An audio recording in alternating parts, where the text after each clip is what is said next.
మునుగోడు ప్రజలకు అవమానం జరిగినట్టే, అవునా? నన్ను గెలిపించుకున్న ప్రజలకు నన్ను అవమానిస్తే వాళ్ళు అవమానించినట్టు కదా. మునుగోడు ప్రజలకు అన్యాయం చేసినా రాజగోపాల్ రెడ్డికి అన్యాయం చేసినట్టే. మీ అందరికి అన్యాయం చేసి ఇక్కడ అభివృద్ధికి నిధులు రాలేదంటే నేను శాసనసభ్యునిగా నేను సంతోషంగా ఉంటానా? అంటే మీకు అన్యాయం జరిగితే నాకు అన్యాయం జరిగినట్టు కాదా?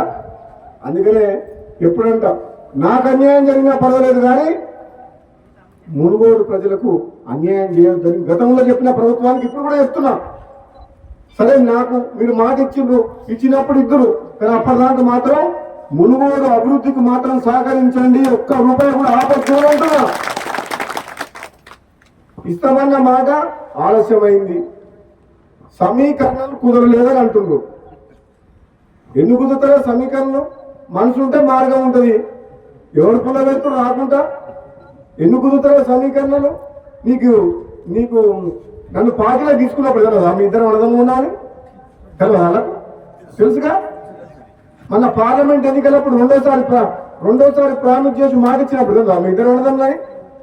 అంటే అది ఎట్లుందంటే